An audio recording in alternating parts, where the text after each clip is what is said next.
এখন এই দুনিয়াতে যা আছি এই সময়টাকে গনিমত মনে করতে হবে পরকালের সামানা গোছানোর জন্য। কারণ এই দুনিয়া যা আমল করতেছি আমি, এর উপরই আমার পরকাল ডিপেন্ড করবে, পরকাল আমার এর উপরই নির্ভরশীল হবে। এই জন্য হযরত আলী রাদিয়াল্লাহু তাআলা বলেছেন বুখারী শরীফের 2য় খণ্ডে, আল ইয়াউমু ইয়াউমুল আমালি ফি লা হিসাবা ফিহি। আজকের যে এই দিন তথা আমার আপনার হায়াতে জিন্দেগি, এই জিন্দেগিটা এমন যে এইখানে শুধু আমলের কথা, এখানে হিসাব নেওয়া হয় না। ওয়াগাদান ইয়াউমুল গাদ ইয়াউমুল হিসাবি লা আমালা ফি। যে আগামী যে একটা দিন আসতেছে তথা আমার আপনার ইন্তিকালের পরে যে সময়টা আসতেছে, সেই সময়টা শুধুমাত্র কেবলমাত্র সেখানে হবে হিসাব, আর ওখানে কোনো আমল চলবে না।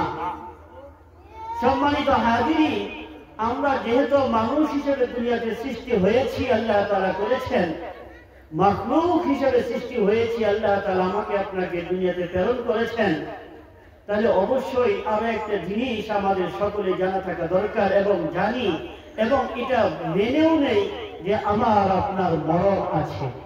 ঠিক না?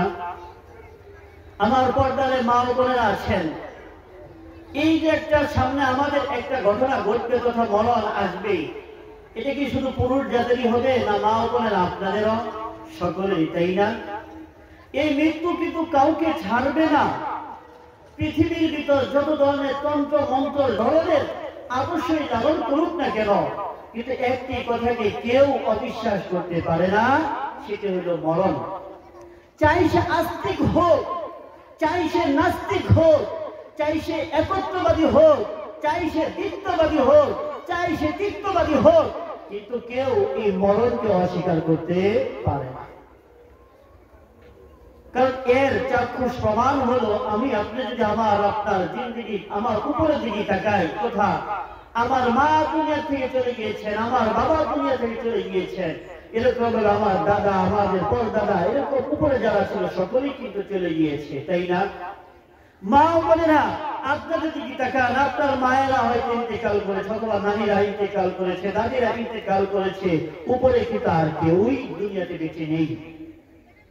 তাহলে একটা জিনিস আমরা স্পষ্ট হলো যে আমার আপনার মরণ হবেই। এই মরবেই আল্লাহ তাআলা কালামে হাকিমের ভিতর বলতেছেন, কুল্লু নাফসিন যায়িকাতুল মাউত সুম্মা ইলাইনা তুরজাউন। আল্লাহ তাআলা বলতেছেন প্রত্যেকটা মাখলুকের মৃত্যুর আস্বাদন করতেই হবে, মৃত্যুর পেয়ালা তাকে পান করতেই হবে, তাকে পান করতেই হবে।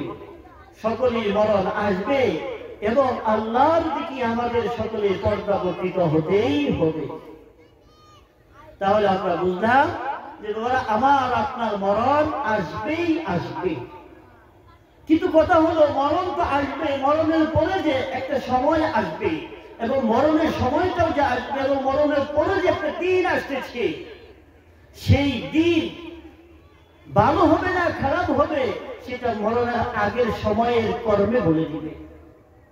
আজকে আমার আপনার কিন্তু মরণ হবে, এটা অনিবার্য, এই ব্যাপারে কারো কোনো সন্দেহ নেই। সকলেই বলি যে এক বাক্যে যে মরণ আমার আপনার একদিন হয়েই যাবে, কিন্তু মরণ তো হবে। মরণের সময় আমার অবস্থাটা কেমন হয়, মরণের পরে আমার অবস্থাটা কেমন হয়, এই ব্যাপারেও আমাদের জানা থাকা দরকার, যাতে করে আমি আপনি সেই পথের পাথে অর্জন করতে পারি। এই জন্য আল্লাহ রাসূল সাল্লাল্লাহু আলাইহি ওয়াসাল্লাম বলেছেন, কাফা বিল মাউতি ওয়াইদান, যে একজন মানুষের জন্য মরণের নসিহতই তার জীবনের জন্য যথেষ্ট নসিহত। মরণ সম্পর্কে একজনকে মরতে দেখতেছে, এর থেকে আর বাস্তবমুখী নসিহত হতে পারে না। মরণের আলোচনা থেকে আর বাস্তবমুখী কোনো আলোচনা হতে পারে না। এই জন্য সবসময় মরণের কথা স্মরণ রাখা দরকার। আমি আপনার দুনিয়াতে আসছি, থাকবো না, এই কথাটা সদা সর্বদা স্মরণ রাখা দরকার। আমি আপনি যদি এই মরণের কথা বারবার বারবার স্মরণ রাখতে পারি, তাহলে কাল কিয়ামতের দিন আল্লাহ তাআলা আবার আপনার হাসর নাসর করাবেন শহীদদের সাথে। মা আয়েশা থেকে বর্ণিত, আল্লাহ রাসূল সাল্লাল্লাহু আলাইহি ওয়াসাল্লামকে জিজ্ঞেস করলেন আয়েশা রাদিয়াল্লাহু তাআলা আনহা, سألت عائشة رضي الله تعالى عنها رسول الله صلى الله عليه وسلم। মা আয়েশা আল্লাহর রাসূলকে জিজ্ঞেস করলেন, ইয়া রাসূলুল্লাহ, ইয়া হাবিবাল্লাহ, هل يكون مع الشهداء يوم القيامة أحد غيرهم؟ ইয়া রাসূলুল্লাহ, ইয়া হাবিবাল্লাহ, কাল কিয়ামতের দিন তো শহীদদের অনেক কর্তব্য হবে, অনেক সম্মান তাদের হবে, যারা আল্লাহর রাস্তায় জিহাদ করেছে, আল্লাহর রাস্তায় যার প্রাণকে উৎসর্গ করেছে, তাদের মর্তবা তো অনেক হবে। আল্লাহ তাআলা তো তাদের সমস্ত গুনাহ মাফ করে দিবেন। হাদিসের ভিতরে এসেছে, করব ব্যতীত আল্লাহ তাআলা শহীদদের সমস্ত গুনাহ মাফ করে দেন। আল্লাহ তাআলা তাদের জন্য আলাদা মর্তবা দিবেন, আলাদা সম্মান দিবেন, তাদের জন্য আল্লাহ তাআলা আলাদা স্টেজ সাজাবেন, আল্লাহ তাআলা তাদেরকে অধিক মর্তবা দিবে। ইয়া রাসূলুল্লাহ, ইয়া হাবিবাল্লাহ, কাল কিয়ামতের দিন শহীদ হয় নাই দুনিয়াতে এমন কোন ব্যক্তি আছে যে কাল কিয়ামতের দিন শহীদদের সাথে তার হাসর নাসর হবে, তাদের সাথে কাতারে সারিবদ্ধ হবে, তাদের স্টেজে থাকবে, তাদের সাথে বসতে পারবে, এমন কোন মর্তবালা লোক আছে কিনা?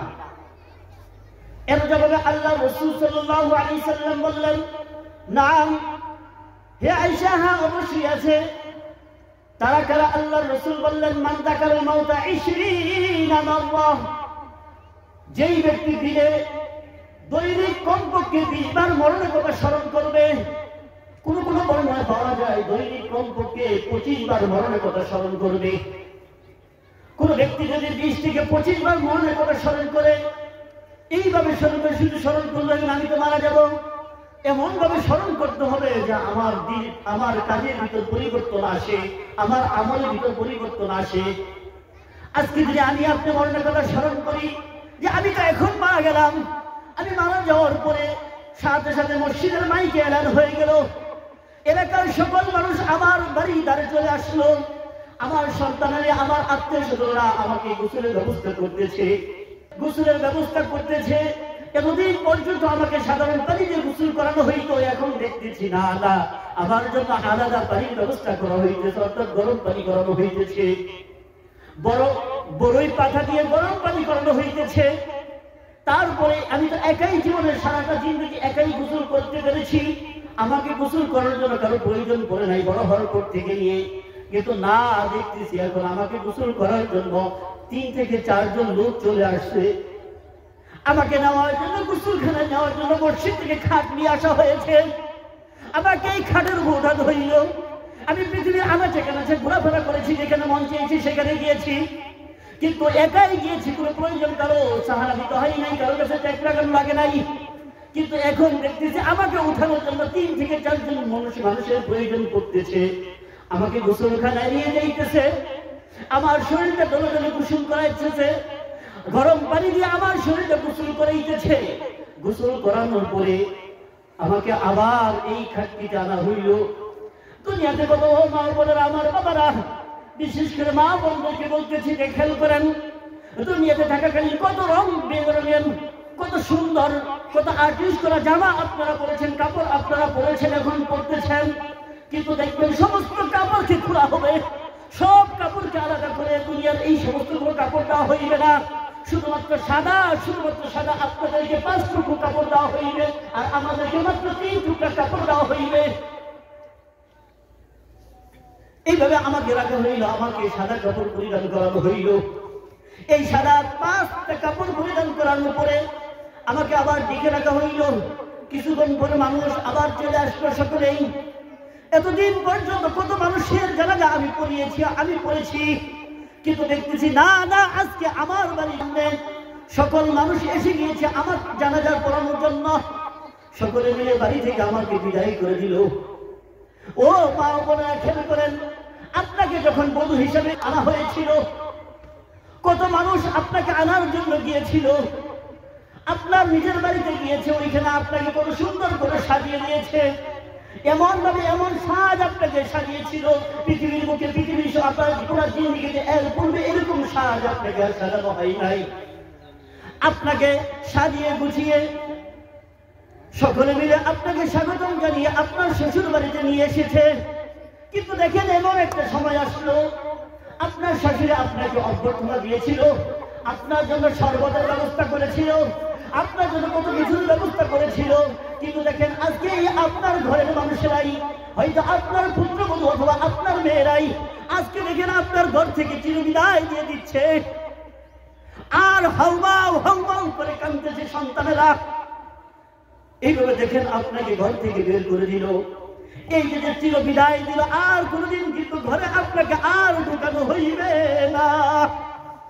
ও মা, ও আমার বোনেরা, একটু চিন্তা করেছেননি? আজকে যখন শ্বশুরালয় থেকে নিজের বাড়িতে যান, 2 দিন পরে কিন্তু আবার সেই বাড়িতে চলে যান। আজকে বোনের বাড়িতে বেড়াইতে যান অথবা ফুফির বাড়িতে বেড়াইতে যান, আবার কিন্তু 2 দিন পরে আবার শ্বশুর বাড়ি নিজের বাড়িতে নিজের স্বামীর বাড়িতে চলে আসেন। কিন্তু মা ও বোন মনে রাখেন, এমন একটা সময় আসবে, এমন বিদায় আপনাকে ঘর থেকে দেওয়া হইবে, যা এই বিদায়ের পরে আর কোনোদিন আপনি ঘরে ফিরে আসবেন না। আপনাকে আর ঘরে স্বাগতম জানানো হইবে না, আর ঘরে নিয়ে আসা হইবে না, একেবারে বিদায় দেওয়া হইবে। এরপরে আপনাকে সকলের সামনে রেখে জানাজা পড়ানো হইবে। জানাজা পড়ানোর পরে আপনাকে নিয়ে যাওয়া হইবে কবরের দিকে। এমন জায়গায় নেওয়া যাওয়া হইবে, এমন জায়গায় নিয়ে যাওয়া হইবে যেই জায়গায় আর কেউ থাকবে না, সকলে মিলে আপনাকে রাখবে ওখানে। দেখবেন কবরে 2 জন 3 জন নেমে গিয়েছে আপনার লাশকে সেখানে রাখার জন্য। আজকে যেই সন্তানেরা আপনার লাশ সেখানে একাকার রেখে আসতেছে, আপনি যদি ভয় পাইতেন, সেই সন্তানেরা দুনিয়ার যত কাজ ছিল সবগুলো ফেলে দিয়ে আপনার কাছে বসে থাকতো। যেই সন্তানেরা লাশ নামাইতেছে, এই সন্তানেরাই কিন্তু মা ও বোনেরা। আপনি যদি অসুস্থ হইতেন তাহলে তারা আর যত রাতে হোক না কেন আপনার অসুস্থতার জন্য তারা সেবার জন্য চিন্তা করতো এবং চেষ্টা করত। কিন্তু না না না, বাস্তবতা এটাই বাস্তবতা যে এই মেয়েরা, এই সন্তানেরাই আপনাকে লাফিয়ে নিয়ে এসে সেই কবরে রেখে দিবে। কবরে রেখে দেওয়ার পরে উপরে একের পর এক বাঁশ দিতে থাকবে, বাঁশের উপর চাটাই দিবে।